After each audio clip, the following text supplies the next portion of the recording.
So I've been watching a bunch of videos on the internet on how to swap out these little Mazda media hubs to get CarPlay in your vehicle, but I haven't been able to find one that's specific to the actual IA. This is a Scion IA, but this will work for the Yaris IA and then eventually the Yaris. Before you do any install, you have to have the latest version of your firmware, so check the link down below for more information. Lastly, before you do anything electrical and you start disconnecting stuff, make sure your negative battery cable is removed. Getting the hub is really easy. On these sides, just get a firm grip on them and just pull, and you'll see that this will pop up with it, so be careful. And then you just need to lift this up a little bit and it'll pop out. The whole center console will pop out.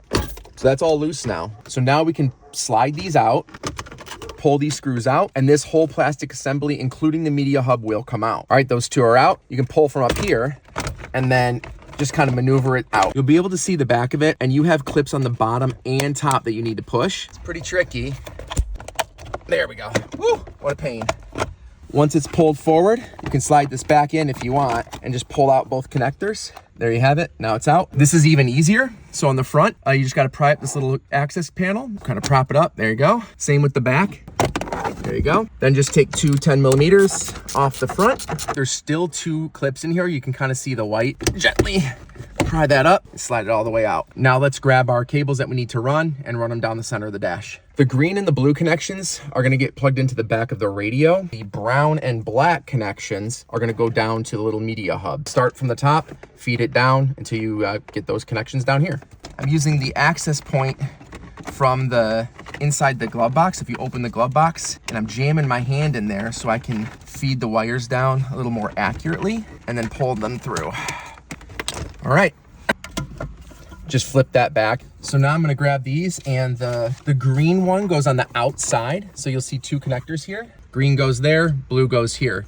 Plug those in, wrap up the cables, and reinstall the tablet. And then now we just take our hub. We got to run both of these through here, through the back, as well as the original connector, this one here, which we'll get back in there. There we go. Grab our new hub. And in here, the brown goes on the outside here and the black goes on the inside. And don't forget your original connector.